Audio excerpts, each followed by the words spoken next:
Good day everyone. Today I will present to you my a day in my life bilang stress student, stress pa sa pag-commute. So, this picture presented is a cartoon version of our house, flower, better visualization, and example.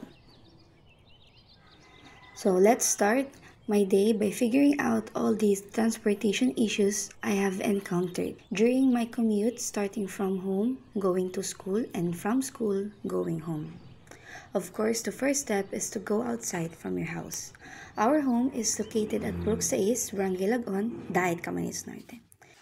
First transportation issues is by taking a little long walk outside to wait for a tricycle to pass by. So, walking. For me, this is one of my problems going to school since hindi ganoon karaming puno sa lugar namin. So, when we walk outside, it is very hot and hindi siya kaya ng pagsinong lang sa umbrella. After that comes the second problem, when I have to wait for about 10 to 15 minutes or sometimes it takes 20 minutes long. It depends. Since most of my subjects start at 8 a.m., that is why there are many students who go to school with the same time. That result to few available tricycles. And then, yun, finally, may dumating na din na tricycle. After that comes the third problem, which is I thought the trip would be quick, but the tricycle driver kept going around and turned it into a road trip.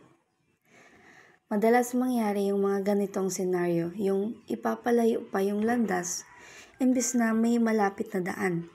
Pero hindi ko masisisi si Kuya Driver kasi dagdag din ito sa pera kaya naghahakot pa ng pasahero kahit may malate na. Pero hindi ko matatago yung inis ko kasi malilate na ako. So, as you can see, sa dami ng dinaan at inikutan, makikita nyo na yung itsura ko na hindi na natutuwa. So, yan. Kita nyo ba? Now, for good understanding, here is a sample route which is what I was expecting to be that short and quick because it is the obvious easy route. So, yan. Ito yung short route. But instead, some driver choose to do this kind of long road trip. So, yan. Napakalayo. Next is another clear route map starting from our house going to school. So, ito yung malinaw na map presentation ng naging transportation kanina. So, yung yellow line represents walking, while the red lines represents another transport mode which is by using a tricycle. So, yan. Yellow line, simula home, papunta sa labasan namin, and yung napakahabang road trip. Quick fast forward. And then finally, we have arrived to our school, Camarines Norte State College. So yan. Grabe, napakasaya ko dyan. Grabe. It doesn't end there yet. For transportation issues is by having high cost of fare. As you can see, sometimes when I don't have enough coins, I pay with a paper bill like a 50 peso bill. But some drivers are so addicted to charging that instead of charging only 20 pesos, they charge 25 pesos. Minsan, sa sobrang aga ay nalulutang pa ako at napapaisip kung tama ba yung sukli. Pero dahil baka malate pa ako, nagmamadali na lang akong bumaba. Minsan, ang inner reaction ko na lang mapapa, what? So, yun lang. Fast forward. Naroon na, ang pinakihintay ng lahat, ang uwian na. You have witnessed some of my daily encounters during my commute going to school. Now, let's see what are some transportation issues I have encountered going back home. Meanwhile, First encounter when I go outside the school, I would rather walk to Daet Centro instead of wait for too long in the tricycle line. As you can see, as you can relate, most of the driver in line are choosy. We have this phrase na, kaya nga kami sasakay ng tricycle kasi malayo. Nasasabihin, ayaw nyo kasi malayo. Idagdag mo pa na minsan pag-uwi na ay mainit pa din sa labasan. So, kapag maghihintay ka pa ng kasabay, sobrang init sa loob ng tricycle. So, that's why. Second is, while walking, another problem will be encountered, which is walking far under a very hot weather. Maglalakad ka hanggang Freedom Park na mainit, papunta sa Daet Bridge na mainit din.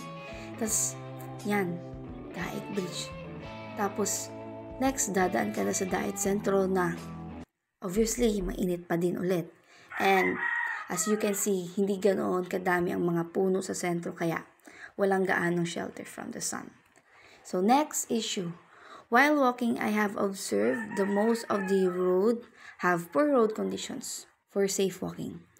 One thing is that a supposed walking sidewalk has a questionable na malaking poste. So, kita nyo ba yan? Yung malaking poste sa walking sidewalk. Another is this construction concreting with some steel that can be a problem when any unforeseen accident can occur. So, poor road conditions for safe walking.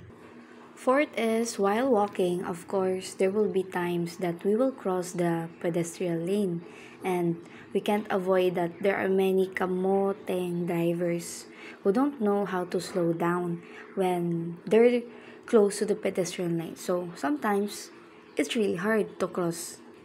Minsan, I'm not in the mood, kaya pinititigan ko minsan yung driver like, oh, tatawid, diba? Kita mo ba? Tapos ganyan yung mukha ko. Now, fifth encounter is a crowded people while walking and sometimes there are people who are slow walkers. Meron pa niyan minsan na titigil na lang bigla sa daan. Tapos meron pang iba na sa daan pa nagkikwentuhan, tapos hindi ako makadaan. Yan, kasama ko pa yung kaibigan ko dyan habang naglalakad. Walaan niya na lang kung sino. Tapos, di sa sobrang tagal, mapapahais na lang ako. Hay nako, ang tagal. Now, 6. Eto na. Nakikita na natin ang taripan ng lahan ng tricycle papunta sa bahay namin. Malapit na sa katotohanan after ng mahabang lakaran. Here, you will have to wait a couple of minutes before it goes vroom vroom.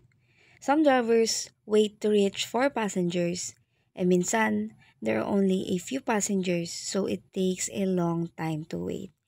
Pero minsan naman ay mabilis lang, depende lang talaga sa tadhana. After a long ride, we have reached our destination. Pero syempre, maglalakad pa tayo ulit papasok. So yan, dali-dali siya dyan, dali-dali. Next is a clear visual presentation of a route map starting from our school going home. Again, yellow lines represents the walking mode and red lines represent this transport mode of riding through a tricycle. So yan, kung makikita nyo, from school papunta dun sa Lagtoda Terminal, naglakad ako niya ng pagkahaba-haba. And starting from Lagtoda Terminal, nagbiyahe na papunta sa bahay namin sa Purok 6. So yun. And lakad ulit papunta sa mismong bahay namin. And finally, you have arrived your final location, home sweet home. Yun lang po. Thank you for listening.